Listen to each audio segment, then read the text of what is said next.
Hello and welcome to another episode of the Fully Charged Show podcast. Now, we've recently just held Everything Electric North in Harrogate, which was just a delight to be involved with. It was a really successful show.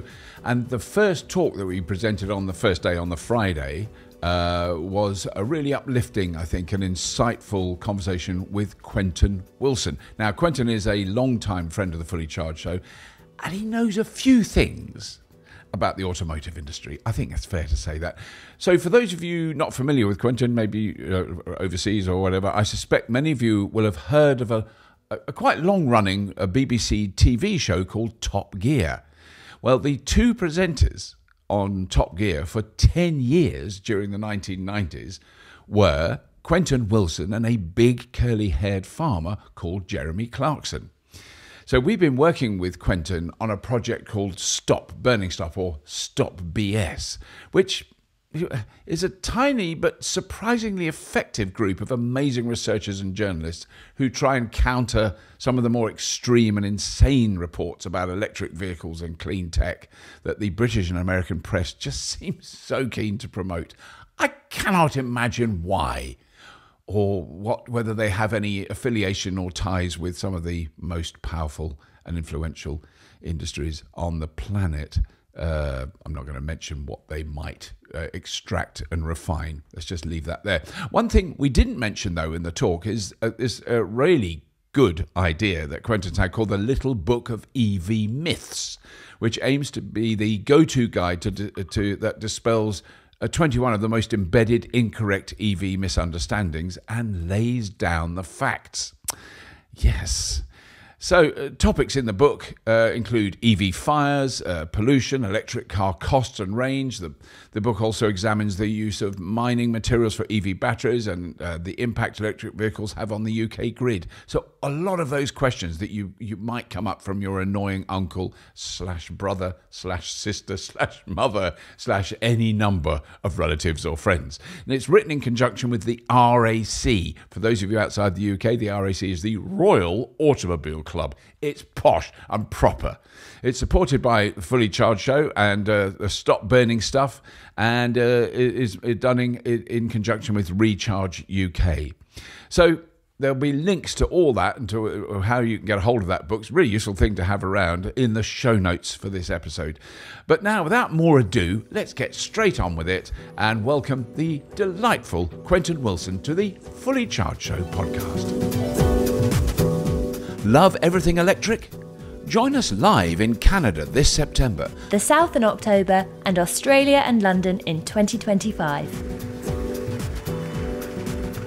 And now I would like to introduce our first digital fireside chat. Obviously, we don't have an actual fire. A man I've known for many years, and in fact, we both took possession of an electric car for a year back in 2009, the Mitsubishi i-MiEV. And so we've had a very similar history with electric vehicles, but I'm really fascinated to find out a little bit more. Please welcome onto the stage Mr. Quentin Willson. Thank you. I think you're on. Thank you very much. Yeah, I mean, we do go back, and I remember that little i-MiEV, which only did 50 miles to one charge and 30 miles if you put the heater on. And it was miserable. It was a little punishment wagon. But, was. You know, we were pioneers, and we did it, and it worked. It did work. And my most adorable memory of that car was I wanted to get milk. We had small children. We hadn't got any milk in the morning, but absolutely standard. And I had to drive to the shop. The nearest shop was about 1.5 miles from where I live. And it had snowed really heavily. And Jim Arkle, who's a lovely man in our village, had a Land Rover, and he drove past the house in his Land Rover. And I thought, well, he'll have made some channels, so I'll go with him. And so I got out in the i-MiEV, and I thought, God, it's really good in the snow, rear-wheel drive. It was sliding all over the place. It fell into the grooves that Jim had made with his Land Rover. And then I wanted to go straight on to the shop, but he turned down the steep hill into the village, and I was not steering, and the car just went like that. It just followed his ridge, so I had to go into the village and get out and walk to the shop. But yeah, it was great fun. In the winter, my children would have their coats and their hats and their scarves on. Daddy, please can't we have the heater on? No. Yeah. So it just shows we've come a long, long way. You know? Yeah. I mean, I've driven down here in my Tesla from London on one charge, Yeah. you know, and that's 300 odd miles. So that's great. And you could not imagine that in a Mitsubishi i-MiEV. It would have taken about a week. No. And there was nowhere to charge them either. No, apart from Nissan dealers where I used to just go in and quickly charge. Yes, yeah. But so I love the very provocative title. Was that your idea? It feels like it comes from you, or maybe Dan. Dan's very. I good. think it's Dan, It's a actually. bit of Dan, but in a sense, we've come to know you definitely through combustion cars, from your work on Top Gear, and that's what I connected you with when I first met you, and now your transition is really interesting, I think, because of that. Your professional understanding of combustion cars and the automotive industry, to then make that transition to electric cars, when I would imagine you've got a few peers, I can think of one, who would probably not agree with you entirely. I've come from the dark side, Robert, haven't I? But look, I mean, you're absolutely right. I was just absolutely born and bred combustion engines, and for my 13th birthday, my parents gave me a Ford Anglia engine, bought from a scrapyard so I could rebuild it in the garden. And I remember telling Clarkson this and said, Jeremy, when I was 13, I got a Ford Anglia engine for my birthday. And he said, after one of his pregnant pauses, Quentin, when I was 13, I was getting laid. But I took this thing to bits, got it going, and I do know an awful lot about engines and can dismantle them and stuff like that, and loved them. And I make no apologies for having done all that, because it was the mode of propulsion.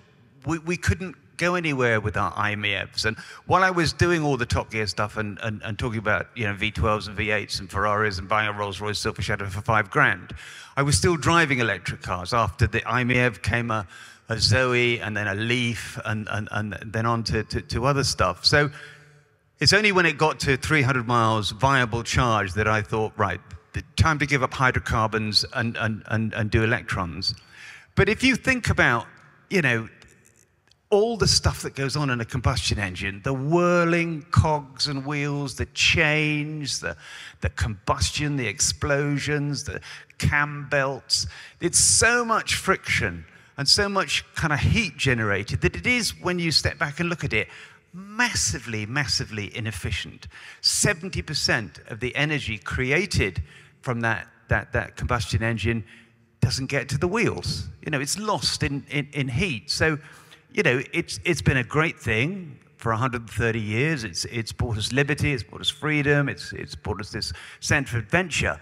But it is, compared to an electric drivetrain, massively, massively inefficient. And much as I love them, and transparency, I have a 1964 and a half V8 Mustang in my garage, and I'll probably keep that for a long time. But when you realize that a combustion car has 200 moving parts in its drivetrain, and an EV has 20, it's just no contest. And there is no real friction. There's no oil. There's none of this heat. There's none of this waste. And the cost to us as consumers is so much less. I remember I had a Bentley W12 GT, and I took it in for a service, and then came and picked it up, £5,000. For a service? Yeah, for a service, because some little pipe was gone. And a Rolls-Royce Corniche took it in for a service, £3,500. And you kind of just take that on the chin. But now, I mean, my Tesla I've had for nearly 4 years now, 43,000 miles. It's cost me £120 in total over those 4 years to service it. So what's that, 20 quid a year in maintenance and servicing? So for consumers, and this is the biggest bonus as far as I'm concerned, the cost of ownership is so much less. I mean, seismically less than what you will pay for maintaining a combustion car and all those MOTs and all those exhausts and all those kind of cam belts and oil changes and gearbox services and stuff like that. It is a no-brainer, but only people like us understand this. Well, it does feel like that at the moment. I mean, and also it's from experience rather than theoretical notions. I mean, my Nissan Leaf that I've had since 2011 it's still running fine. Yeah. I mean, I did replace the battery in it, but I mean, I didn't have to replace the battery, just that a battery became available and someone said, I'll put it in your Leaf, and I did it. My daughter drives it all the time, and it's done, that's now come up to 90,000 miles, and if you discount the battery, just for a moment, nothing has gone wrong with that car, not one tiny thing, and not even a wheel bearing, which might have gone, or anything. It's rear wiper blade I had to replace, and which was down to chicken poo and hot sun, because the chickens I had loved the Nissan Leaf. They never went on a Tesla. They didn't like the Tesla.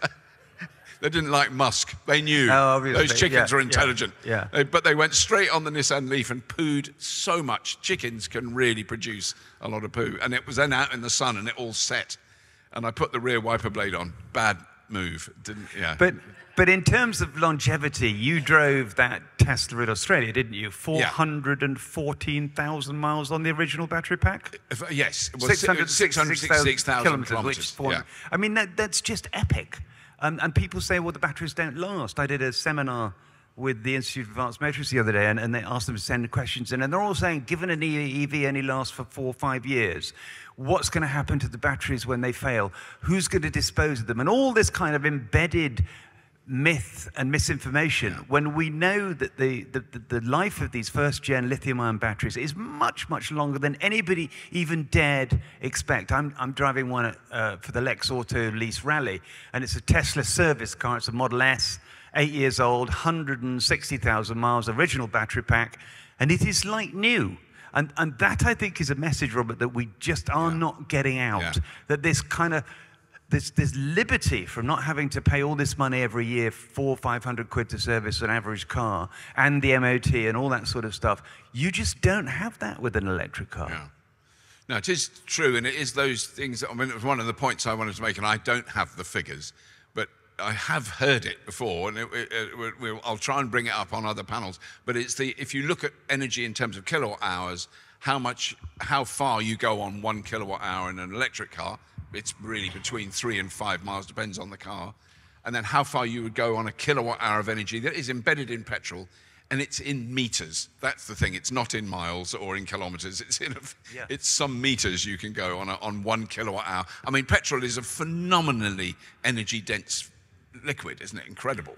Yeah, but it's all we had, and we did really, really well with it. But now this new technology is here, and I think the important thing to say is it's proven.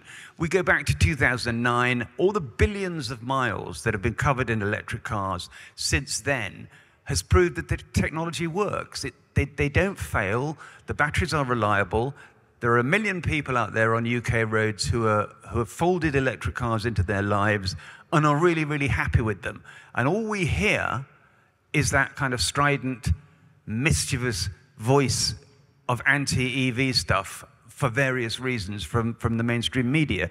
And I think our greatest challenge is now to kind of get your voices out there, the people who drive electric cars, and get you to tell us how you like them, what you've done with them, how long you've owned them, and all the reasons why you wouldn't go back to a combustion car. Because, you know, going back to our title, we are now in a state where we've got another mobility solution that works, that's clean, that's abundant in terms of energy, that we're the pioneers, we've done it, it works. So really we've got to really start shouting about what this does in terms of cost, in terms of air quality, in terms of energy independence, and in terms of eventually getting cheaper energy for all, which is renewables stored in batteries. And that's what we've all been doing. We've been testing these lithium-ion batteries. They work. So let's upscale it, and let's have static energy storage that powers towns, businesses, cities, like Musk does with his mega packs. That's the superordinate goal as far as I'm concerned. Yeah, no, absolutely. One of the things I feel has changed or is changing this year is second and third-hand electric car sales, which we know have gone up. I mean, it's an astronomical amount of increase for second-hand electric cars. But I mean, because that was always when I would do a public talk or there were comments or whatever, I wish I could have an electric car, but they're too expensive. You're not kidding. Of course they are, because I mean, I didn't buy new cars before electric car. I didn't even know people maybe you. It's the only person I'd ever met that might have bought a new car. But I didn't buy. All my mates, my peers, all had second, third, fourth, fifth-hand cars. Yeah, that was me too. normal. Me too. And now, and that wasn't the case for a long time. But now there is actually a big second-hand electric car market. And I think the question we've got to tackle there is the battery fear that has been pumped out for the last 10 years. The batteries fail, the batteries fail, the batteries fail. And you're going, well, I'm not going to buy a second-hand car because the batteries won't be any good. I'll have to replace them. I've had a million comments like that. I know. So the used market is really going gangbusters. It was 71% up in May. And just really, people are looking now, seeing these electric cars and thinking, this is an irresistible proposition. I mean, you can buy a 2019, 2020 Tesla Model 3 with maybe 40, 50,000 miles on it for around 15 grand on Auto Trader, and you just look at that and think, whoa. So they've depreciated an awful lot to a level where consumers are now looking at them thinking, gosh, this is cheap. Renault Zoe, 6 grand. Yeah. Nissan Leaf, 3 grand. Although the 24 kilowatt you wouldn't really want because it's only 70 miles range. But a Zoe, 110 miles. The Kia e-Niro, what a good car that is. Amazing the Generation 1 with sort of, 50,000 miles. You can buy those for 10 grand. And they're fine. 256 miles to one charge I once got. So they're out there, and the idea that people don't want them because of batteries is something that we really do have to talk about. And I was talking to the Minister for Decarbonisation last week, Anthony Brown, who, for the record, is actually a good bloke. He understands about EVs and has done a lot of work on them. We need what's known as an SOH certificate, so state of health. So you would go into someone like QuickFit, and they would check your battery over, and they would give you like an MOT or a certificate you can give to somebody who wants to buy your electric car. So that's something that's achievable. We've got the tech. We could tell the efficiency of the battery, how many miles it's done versus how many kilowatt hours left. And that's so easy to do. We just need a political will to push it through. But Tesla, in their impact report quite recently, said that at 200,000 kilometers, a Model S battery loses between 8 and 10% efficiency. Right. So you're still kind of like 90%. Yeah. And then it begins to level off. So, we're seeing batteries, and we test them where you've got hundreds of thousands of miles, and they're still up there in the low 90s in terms of percentage. And you've got to say, well, what would a combustion engine's efficiency be at 200,000 kilometers? And I would be very surprised if it was less than 10% efficient, because wearing pistons, wearing rings, all that sort of stuff. So we know this, and it's just about having the empirical information and checking it. So people are used to asking for a battery health certificate. But a lot of cars you can actually test. On the Tesla, you can test your battery efficiency by just going through the service thing. Right. But that's a thought then that it's never occurred to me before, which is a combustion engine of any type that has done 150 to 200,000 miles, the wear, and even if it's still running perfectly well, is it using more fuel than when it was new? It's using more fuel and more oil, Right. and its DPF filter is getting more sooted up because the emissions are just thicker, and the cat's not working properly. So, this idea that it's keeping an old combustion car is greener than buying a brand new or nearly new electric car is nonsense, because over those 14 years. They've worked out that an EV produces 70% less CO2 and carbon than a combustion car. So the longer you keep a combustion car, it doesn't. The worse it gets. Yeah, it does get. I've taken DPFs off cars, and they've been just clogged with black crap. Yeah. And this is what happens. And of course, people don't service their cars. They don't change their oil every 5,000 miles. They do the 20,000 mile service interval. So those engines by 60, 70,000 miles are beginning to get really worn and really inefficient. Right. Which is not something, I mean, it is something you could say about an electric car. This electric car has done 100,000 miles. It uses the same amount of energy to go a mile that it did when it was brand new. There's not going to be any difference. No, I mean, and all you lose is this capacity, which equates to maybe 25 miles less range. Yeah. And then I think the thing to remember too is that we know the WLTP figures for electric cars are pants, and that needs changing because consumers are going on the WLTP range figures, and they are completely wrong. They're about 30% out. But if you drive carefully, as I did coming up on the M1 in my Tesla, you can beat the range, because it said when I got to Harrogate I would have 25% left of the battery. But I got here 47% just by using the regen and kind of playing games with it and switching to high regen, low regen. So, you know, losing 25 miles of range because your battery is 92, 93% efficient isn't an issue. No. The other things I'd love to cover, because the ones we hear about a lot with the stop burning stuff is, well, I think a perfectly legitimate concern is charging infrastructure, and how the public perception of that from people who've never driven an electric car, and how much that differs from people who've driven them, and then the actual reality of if you do go to a charger that's been installed somewhere and it doesn't work, it's quite frustrating. Let's just say that. I mean, I think people need to realise that we've got 61,000 connections here in the UK now, charging connections, but we've also got about 500,000 people who charge at home. And 80%, according to ZapMap, charge their EVs at home. So the amount of people who charge on a public charger is I think 16%.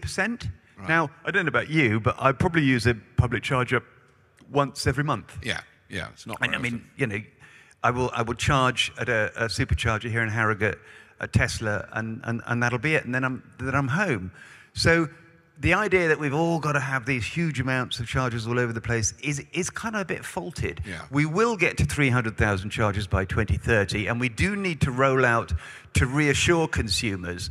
But most people happily manage to charge at home or at work or at destination chargers, and we're coping with a million cars with 61,000 chargers, and you have a few queues at weekends and bank holiday. Yeah. But it's nothing like what people would have us believe. Yeah. And the failure rate or out of service rate is now down to about 4%. It's much better. Yeah, it is. Yeah. It used to be, but what we need to do is get rid of all the apps and all the faffing, and it's just an RFD card where you just swipe it and it pays, or as Tesla does, which is the charge and go, where it just debits your card. And I mean, there are going to be, that sort of initiative coming, and I'm talking to government all the time about how we make it better for consumers to charge, because we, as pioneers, we can put up with a lot of stuff, and you have to work through the operating system. You have to work out where the nearest charger is, etc., etc.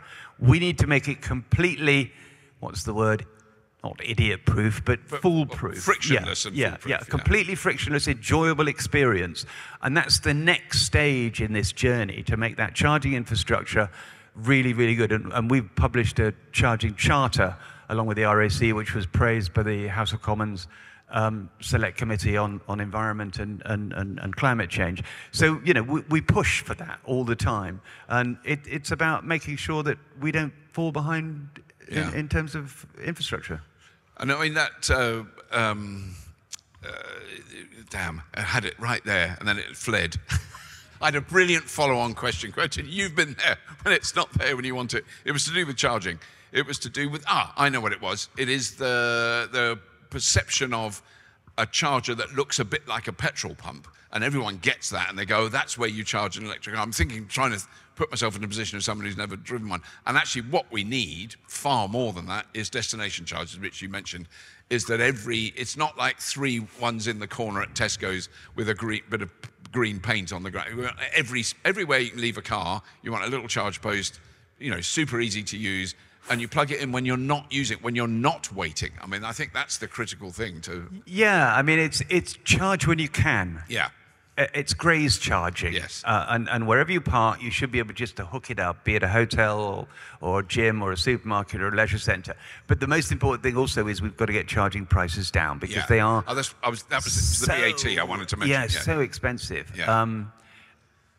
So just to explain, am I right? We pay a 5% VAT at home on electricity and 25% at a charger. So yeah, your domestic VAT rate when you charge at home is 5%. If you charge at a public charger, it's 20%. So for people who don't have driveways, which is 30% of the population, that's an unfair burden. We call it the pavement tax. So my campaign group, Fair Fuel, has been into the Treasury lots and lots of times, which is a lot like explaining your hobbies to a pillar box, because you say, how many people in this room drive an electric car? No hands go up, okay? How many people have been in an electric car? No hands go up. How many people know someone who got an electric car?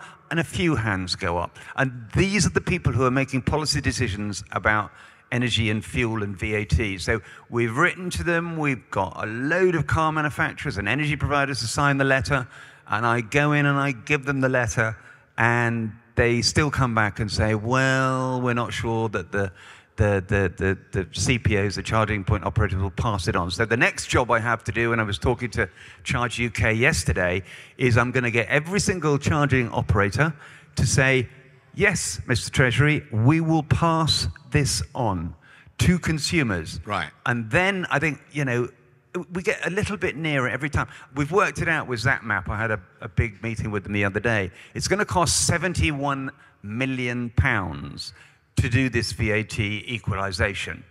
Now, what it will cost the Treasury. They'll lose 71 million in at current rates of adoption. Okay. Right. So to give you some context, that's a big amount of money, sure, in a time when there is no money and VAT helps pay for hospitals, schools, and all this. But let's give it some context, people. Let's look at how much the Treasury has lost from the 5p cut in field duty since COVID. £5 billion a year. Yeah. So my little ask of 71 million is a raindrop echoing in an ocean. And trust me here, I am going to do this until I drop dead, and I'm going to keep banging on the Treasury and getting more and more people. It deserves a round of applause. You're absolutely right. It's been a one-man struggle, Quentin. It really has been amazing. Nobody pays us for this. It's completely, I do it because I think it is an important thing for me to do, to put back. So just, follow Fair Charge on Twitter and LinkedIn and just support us. Petitions are no good because people ignore petitions. You just have to bang on doors and embarrass people, and we will get more and more household names to support this. When, it will get to the stage, and hopefully Labour will be in power by then, where they just cannot resist it anymore. Yeah.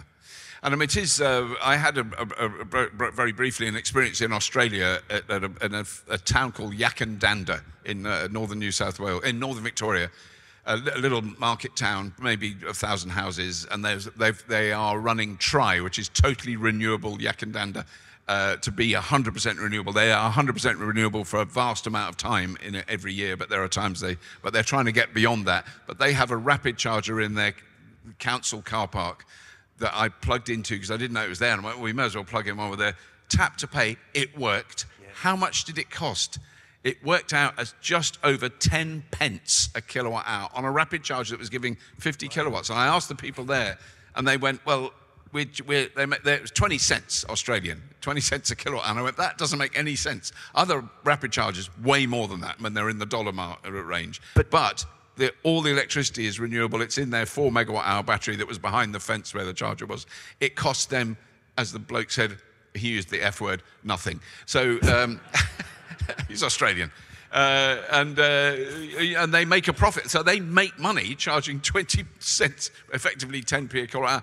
And it is not impossible for us to have profitable chargers way cheaper than completely achievable, Robert. And this is the next goal that we need to look at, how we reform the electricity market. So, at the moment you have gas right at the end of the cycle, and that high cost of gas influences the price of electricity. Let's reform it. Let's take gas out. Let's use these renewables that we know, and renewables took over gas for the first time, I think, last week, producing electricity. So we've got to reform this so it is much, much cheaper. And hopefully, we'll see, well, the price cap has gone down. Yeah. But these it went down this morning. It did. Yeah. These renewables are basically free. Obviously, you've got to put up the wind farms and everything. But let's reflect that in the cost of electricity, because at the moment, 95p at some charging points per kilowatt hour. It's nuts. Yeah. And here's another thing. You know, I charted a Tesla thing the other day, 30p per kilowatt hour. You know, if they can do it, why am I paying 95 somewhere exactly? else? And these are uncomfortable questions that need to be asked. Yeah. And this is another thing I will be talking to politicians about. Very good. I don't even know if we can do questions. I've just seen the microphones now. I'm afraid if someone's got a desperate need to ask a question of Quentin, thank you, sir. If you go up to the microphone, but we've only got time for one. I just want to say, on behalf of all us EV drivers and fans, Mr. Quentin, thank you for all that you do. Oh. Well, look,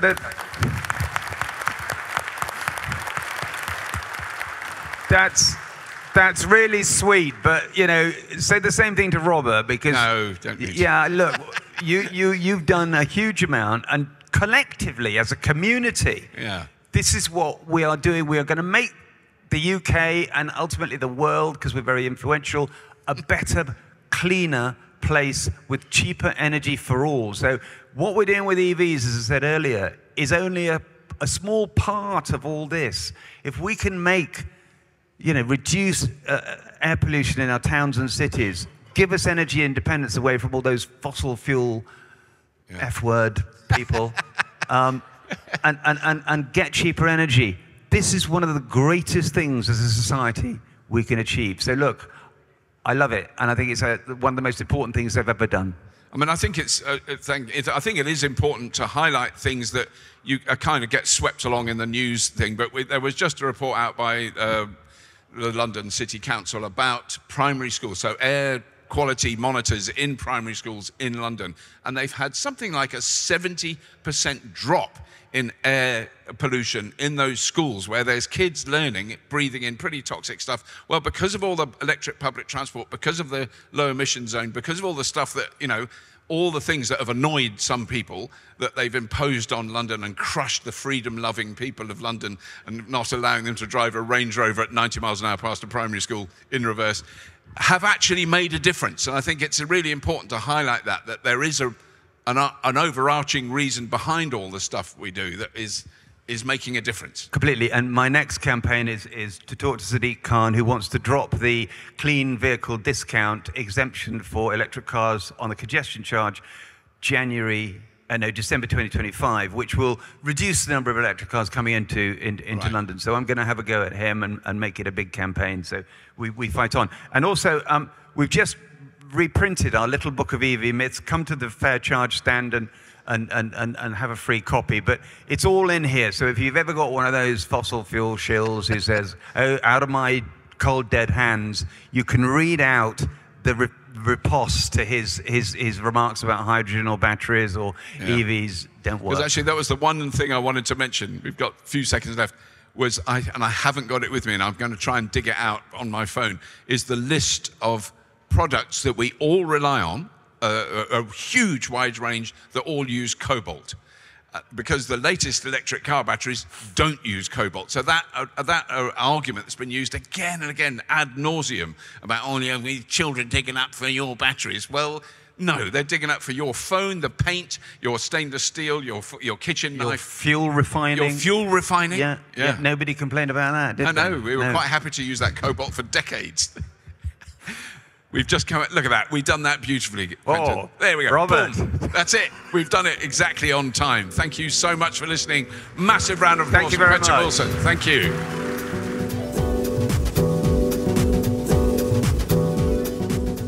Really hope you enjoyed that. Just want to say you can look up, if you Google Stop Burning Stuff, all the links are in the show notes anyway, but it's worth having a look at what we're trying to do there.